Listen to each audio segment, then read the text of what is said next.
living life, every day, late at night, not okay. All I want, and I pray, all I need are some better days. Fuck me, I'm looking in the mirror, so foggy, but I've never seen clearer. I don't really think anyone can save me, and honestly I'm not really sure I want saving. I like to be my own worst enemy. There's no risk if you don't try at anything, so I'ma just keep buying everything. See you in the next life, have to be a better me. I don't think that my head's on straight, gotta flip it and grip it and go and get an x-ray. So hey guys, hope you all have been doing great. My name is Mudhani Chenga. I'm a mom, and I'm a work from home mom as well, and I talk about family, lifestyle, vlogs. I also do talks on faith, business, and also mental health, and making ourselves much better and growing ourselves from the point. Sorry about that. Growing ourselves way much better from the point our babies met us up to where we are, or to where we want to get to. So on today's video, I know you can tell from the topic, I'll be talking about how being a mom at 19 changed my life. And I know this has happened to so many people, so many young people out there. Anyone who's gotten a kid young, not only young, but every other person, whatever age your kid comes in and you are not ready, that changes you a whole lot.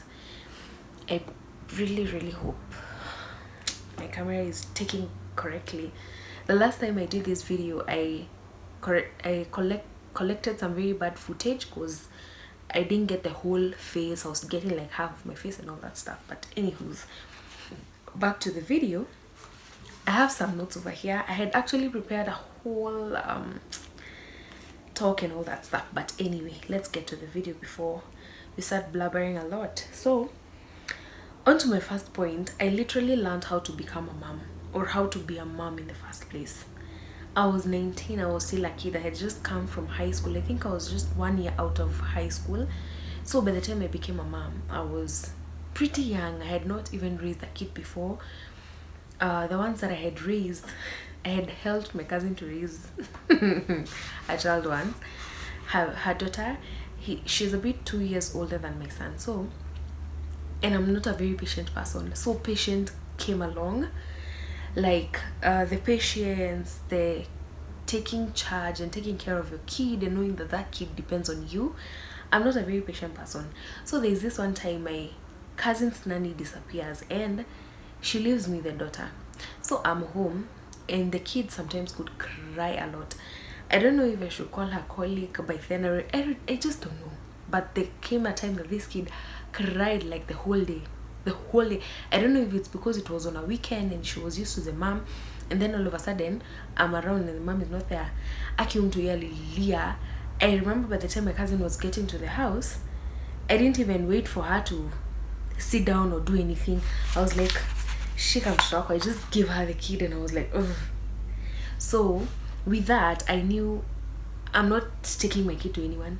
Ati amenililia, he's now become so crazy and all that stuff. I had no one to take him to, so I was the one who was supposed to take care of that child. But I thank God my son was not that stubborn, and let's just say he was kind to me, or God made him a bit more kinder to me. The fact that I also delivered him via CS and I was the one who was taking care of him until I went back to work and all that stuff. Story for another day. But I learned how to become a mom. I didn't know how to change diapers. I had an idea, but I was not very sure. I didn't know how to buy the right kind of clothes for a child, the right kind of food to feed a child. Yani, all these things. I had no clue about them all. And with time, and by the time you become a mom, you know how to buy these things, feed your child what needs to be fed, eat what is right so that you can benefit your child and all that stuff. And I'll be looking down because I want to follow down my notes. Don't mind about that. So on to my second point is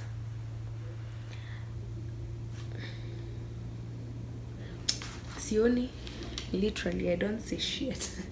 The light from my phone is blinding me, so I end up not seeing. So I started being more woke about what I was doing and about my life and about everything that I needed to do. So like when you're young or you don't have a kid depending on you, you're doing things because you're doing things, you know, like you're going out, you're just spending money because, like, okay, I'm not saving it for anyone. In as much as sometimes you can save some cash for yourself, you find that most of the decisions that you're going to be making, they're not based on only you, they're based on you and your kid. So the fact that I could always know, like, I'm going out somewhere, I need to make sure it's somewhere convenient for me and my son, or for my son especially. When I'm eating something, when I'm doing when I'm buying something, or when I'm spending money in a certain manner, like I'm buying something, I'll always make sure I'm buying it because it should be comfortable for my son. Yani, the fact that him being around altered everything that I knew and everything that I was doing, or it just elevated it to another level. Let me just use that word. And it also altered because how I used to do things, like, let me just say, if I never got my son, when I got my son, I don't know who I would be by now. I have no idea who I would be. And let me just say, he helped shape my life to where it is right now, and I'm grateful to God for that, because I don't know, I think ningekuwa tu pan out into some other pathways, but we thank God we slowed down on some paths, like going back to school. These are things that you find that they just go on a standstill until this kid is at an age where you can be able to now go back to school and do something else and all that stuff. But that's that. And then my next point, I learned how to understand babies, especially my own. Like, hey, you have a child. Your child, like, have you ever seen a mom conversing with a child? Having a conversation, like a real conversation, but you try to listen to this kid, you can't hear nothing. You can't hear anything. But the fact that this mom is talking to the child, unasikia tu anarudishiana, ati unataka nini baby? A kid is about like 6 months, 2 months, or even 1 month, or even some days. You find that, anyway, these conversations really help the kid, because unapatanga mtu yeye ataweza ku understand what you're talking about. The kid finds it more easier to talk because they can hear you talking, and they sometimes you even tell them, niambie kitu fulani, tell me hi, say this, say that. And by the time you talk to this child and you tell this child, do this, do that, mtu yeye anasikianga na anaelewa, this is what I need to say back. And by the time they're starting to talk, it's much easier. And you find that a kid may cry, no one will understand what, but you as a mom, you'll know. Ni joto, ama ni either anataka kufeed, or amekaa vibaya, ama ame overfeed, or you just find, I don't know how it just happens. I think it's just God and his miraculous ways, but you just find that you as a parent, you get to understand your child, and you know, this is what my child wants, this is what my child doesn't like, this is what my child is, and all that stuff. The fact that I got to understand my child, and up to now and where he is right now, I can be able to understand what he likes, what he doesn't like, and all that stuff. I'm grateful to God. It's not a kawaida thing. There is the mom guilt. I know this one is everywhere, and it's with every parent. It's not only a mom guilt, but it's a parental guilt, but mostly it's the mom guilt. You cannot even eat a snack without feeling guilty. Like, guy, sijanunulia mtoto wangu. Like, probably you find that other times I'll buy something and just eat, probably share it with my mom or my sister, or even don't, because I'm the one who's bought it and nimeibai huko tu nje. I'm out probably at work, I get a plate of very nice food and eat, or a good snack as I leave work and I'm headed home, and then I'm like, gosh, namtoi, I used to buy so many things, or I even still do buy so many things up to now, simply because I had it and I'm wondering, I didn't give it to my son. Sasa kutaendaje? Like, I cannot even buy a cloth for myself and just leave my son out, because I'm like, guy, sasa nimejibaiya na mtoi. And I know this is with so many parents. This is with so many parents. And it's not like with only just food and clothes and everything. You just want to make sure you're being the best mom. You want to just give your child the best. There was a time I was having a conversation with a friend of mine, and we just got talking. It's some sensitive issue, I cannot just bring it up here, but we just got talking, and then she went like, gosh, and I thought I would be the best mom. Like, that's definitely a mom guilt. But the fact that you as a mom, you're thinking of, I thought I would be the best mom. I want to give my son the best. Am I really a good mom? You know, sometimes we get to ask ourselves those questions because you're like, you've done something and you feel like you've hurt your child, or hujaji appreciate we mwenyewe, and then you feel like, am I even being a good parent to my child? Am I teaching my child the right things and all that stuff? That is mom guilt. And the fact that you're having such a kind of mentality and such kind of questions shows that you're the best that you can be to your kid. Okay, I was more afraid of failing and even having to show my child that I failed. Let me tell you, mpaka wa leo hii hata nikasota, I don't even tell my son I don't have money. Itanikula for real, like, cause kids are like this. Mom, will you provide me this? Mom, will you provide me that? Mom, will you buy me this toy? Mom, will you buy me that? Will you buy... So what happens, there is that of course you have to teach your child. Si kila kitu unaitisha unapata. You don't just ask for everything and then you get it. Other times you'll ask and then haitakuwa. So whether I have the money or not, I'll always tell him, this time around sitanunua, nilikununulia kitu fulani, I bought you something in particular, so this time around I'll not buy this cause of ABCD, or probably right now mommy doesn't have the money, or the money that mommy has right now, she's going to do it for your school fees, or she's going to do it for something else, something in particular, or something different. Mommy is going to buy food, mommy is going to buy this, mommy is going to buy that. So I really got afraid of failing. The fact that I set myself upon a goal and I want to make sure I attain that goal, the minute I see as if I'm losing track to get my goal, oh my god, it eats me up. Like, there'll come a time, I'm going to give you my story. Let me just say, there's so many changes that we are expecting, you, my guys, my family, my people. We are almost expecting so many changes, and I cannot just share it before it happens, but I know in a few vlogs to come you'll just see everything, and I'm so excited. And the fact that whatever I was working towards almost failed, it crumbled through my face. Yani, I saw everything falling apart. It used to break me to pieces. It used to break me. Yani, let me just say, it almost got me to depression. Let me just say that. And it's just between last year and this year. Si ati ni kitambo sana, last year and this year. The fact that I don't want to fail, the fact that I can't imagine not getting my goal. I know that happens, and I know we should be more lenient to ourselves, but sometimes being a goal that you've worked towards for so long, sometimes you don't understand why it's not happening. But anyway, aside from that, let me just stick to my point. I was afraid of failing. Yani, I always want to make sure I'm providing my child with everything.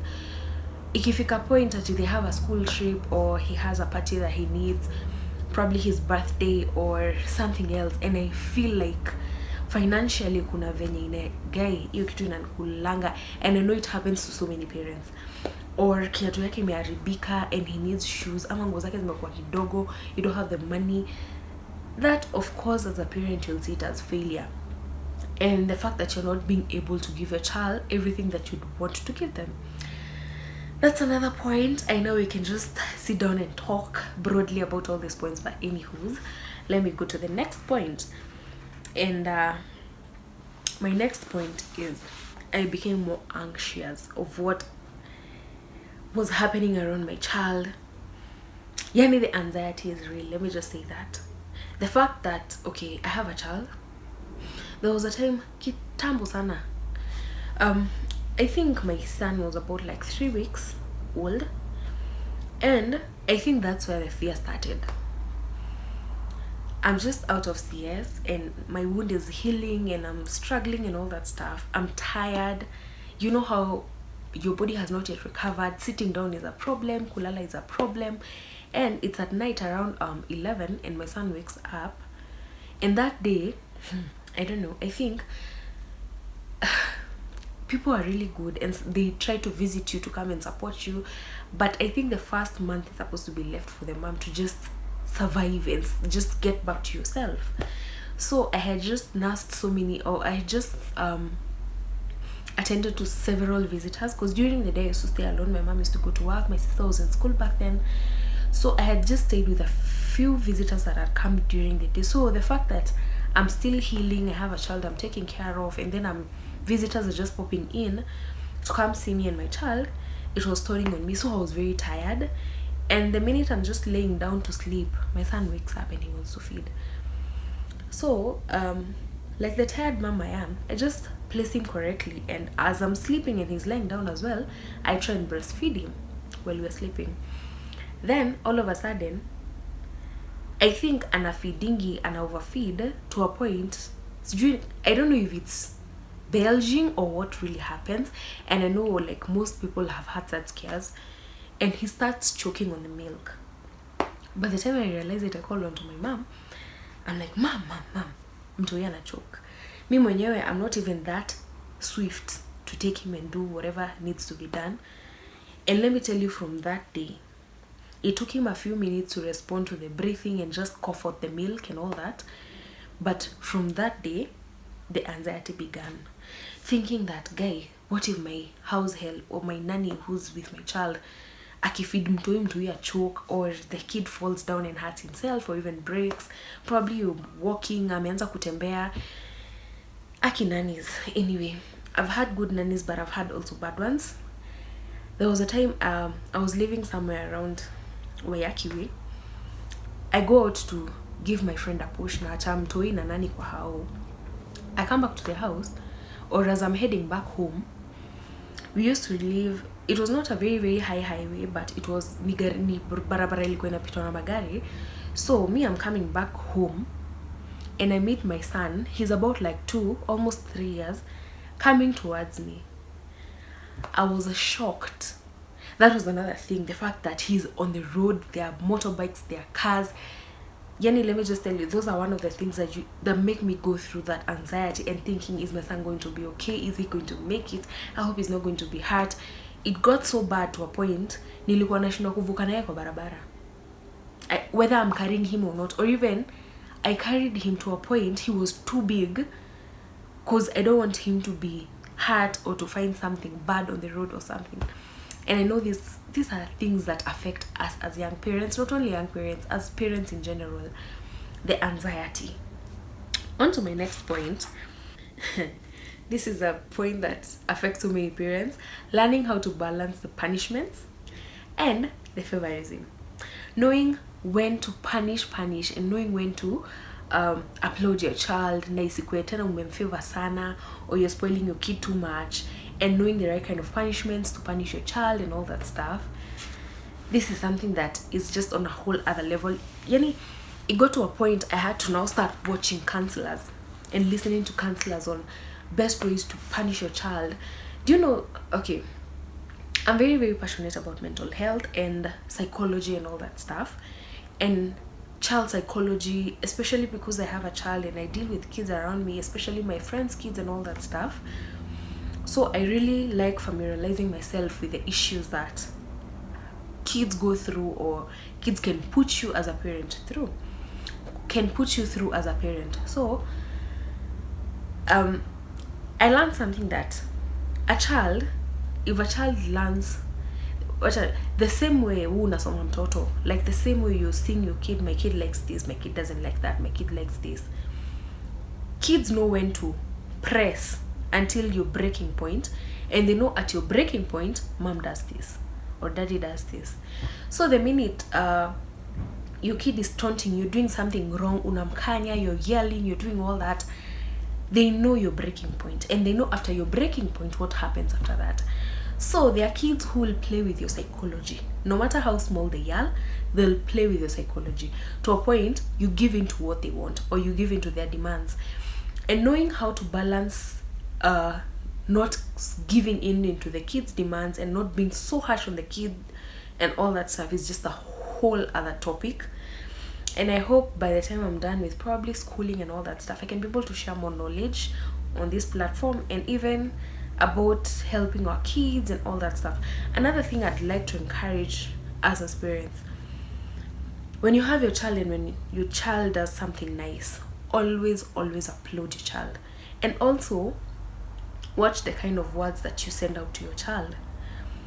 The minute your kid does something right, hata kama ni hesabu amefanya amepata, amecount 1 to 10 amepata, applaud this child, show this child you're so smart, I'm proud of you, you're amazing, I'm so glad you did this. Are you proud of yourself? Always make this kid know they should be proud of yourself even before you are proud of them. Because it will get to a point when you always show them it's you who's supposed to be pleased by them, they're going to always do something in order to please you and be so frustrated that they're not pleasing you to a point they forget of what they want as kids. That's another whole topic, but let's always learn how to upload our kids, send the right kind of words or the right kind of messages to our kids so that they can be able to grasp the right kind of words, and always feel comfortable around you and always feel comfortable to be able to talk to you. And I don't know why, I think sometimes we think, oh, kids sometimes they get afraid of us, but it's true, they get afraid of us and there are some conversations they cannot have with us, and it starts by anafanya makosa, and then you ask them nicely. The next thing, before the kid starts telling you everything, you start scolding, you start shouting, before you know it, your kid has started holding information from you and they cannot even share. Next thing, unasikia mtu yeye amefanya kitu and you're like, how did that even happen? They never talk to me, they never tell me what they want. Always play so cool, even though you'll have to punish. Always play so cool, and then by the time you're punishing, you're telling them, I'm doing this because you did ABCD and this is not how it's supposed to be done. And also another thing on the punishing story, since we are on it, it's nice to always punish when the mistake has happened, hapo hapo tandika, hapo hapo malizani, or you do what you do as a parent. Because your child has done wrong, you've seen what they've done and you've decided I'll punish later. Ishatoka kwa kile huo mtu hii, they've already forgotten what they did. So by the time you come to punish this kid, they have no idea what you're punishing them for. It's nice when you're punishing, always tell them, I'm punishing you because of this and that. Away from the punishing side, let's just leave that one. This is another topic that I'll have to just sit down and talk about it. Being a boy mom and a single mom who's a mom to a boy, let me just tell you, that is a whole other thing. You'll have to teach this kid the right way or let me just say how a boy is supposed to behave, because unajua, we are told that kids follow what they see. In as much as you're saying, oh, I teach my son the right thing, blah blah blah, I teach my daughter the right thing, blah blah blah, if you do the wrong thing and that kid sees, that is exactly what they're going to do. They're going to be doing the wrong thing. So don't think that I teach them this but I do this, they're going to follow what I tell them. They follow what they see. So the fact that I'm a lady and I'm raising a boy child alone with no father figure around, I don't even have my dad passed on a while back, so there is no brother in our family, so it's just ladies. The fact that I have to teach this boy and show him, as a boy, you don't need to do this, you don't need to apply this, you don't need to dress in this kind of a manner, this is a girl who dresses this way. It's just a whole lot. And even teaching them survival tactics for a boy, yani, I don't even know, it's just a lot. But I thank God because I've seen and I know how I can express it. I've also listened to boy moms. I've also listened to parents who advise on how to talk to boys and how to teach them the right way and all that stuff. And so far so good. I can say I cannot complain. And also sometimes boys can overpower you. Sometimes they can see as if you don't say nothing to them and all that stuff. And they can be very, very rebellious. And it's not only for the boys, even for the girls can be very, very rebellious. And the fact that we are able to teach them right is just a whole other level. But I'm grateful as a boy mom, I'm able to teach my son the right things or what I know is right. And when I feel I'm getting out of track, I have people that I can ask, I have people that I can listen to, I have people that I can talk to, I have mentors that I do watch either on YouTube or on other platforms, and I'm grateful that their information really helped me as a boy mom, and I'm grateful.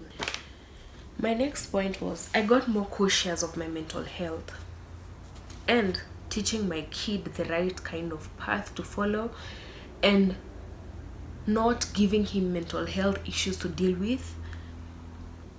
Like, sometimes you find that utapatia, you can give your kid something, or your kid can go through something very terrible that you as a parent you never wanted them to go through, and something that you cannot what do you call, something that you cannot save them from. That's the word. Something that you cannot save them from. So the fact that there are things that I can control, and there are things that I can be able to put my son or my child away from, I take every chance. If there is a position that I can be able to just make sure I'll teach him the right way, I'll make sure he doesn't go through that toll, that kind of depression, that sort of mommy doesn't like me doing this, mommy doesn't like me, mommy doesn't, all that stuff. Yani, always make sure I give my son the best kind of environment to grow up in mentally. Like, I'd like him to have that very comfortable situation that he can be able to come to me and tell me, mommy, you've done this and it has hurt me, and I don't like you doing this to me. The fact that he can be able to come and bring that to me, I'm so grateful, because I can see we have a platform that we can be able to converse, that we can be able to talk, and he can air out his feelings towards something that I have done, and I can tell him, or I can apologize and tell him, I'm sorry, I didn't know that hurt you, and next time I won't do that. Or I did ABCD, I have to explain and tell him I did ABCD because of this and this and that, and him as a child, he'll understand. Like, there are some things, you know, like as a grown-up you'll just be told. Like, for example, let me say, if I'm going through something mentally and it's taking just a toll on me, what I do normally, not normally, like every other time, if I feel like something is becoming too much and the weight of everything around me is becoming too much, I just shut down. I shut down and completely shut off everyone. I know it's wrong, but it's something, I think it's because I'm used to dealing with things alone, and also the only people that I can talk to is my mom and my sister and my best friend. Other times I find that I just lock out every other person. Every activity that I can do, people that I can go to out there, I just lock myself up. And this is that trend or an emotion that I learned growing up. So you find that even your child growing up, they'll know how to, by the time you do something to them and they feel so hurt emotionally, they'll try and bring it out. The minute they bring it out, they can bring it out so harshly. They can throw a tantrum at you. They can do something, and they can just pick up things and start throwing things at you. Those are emotions. And by the time you get to understand the kid's emotion, they have never felt this or they've never experienced it before. And for the first time, if they experience such a thing, that's when you tame it and tell them, this is not how you do this. If you feel angry, you just take out something and go do something, or go take a walk, go play outside, go take your toys and stay alone until that feeling disappears, or you just feel much better. Go play outside, go run. Yani, you show them this is how you can control, a better way of controlling their emotions than them just throwing tantrums and all that. Always making sure I'm in the best kind of mental health status so that I can be able to give my child the best. There is no way you can be terrible and you expect to give out the best. Always know that you're treating yourself way much better to be able to give out the best.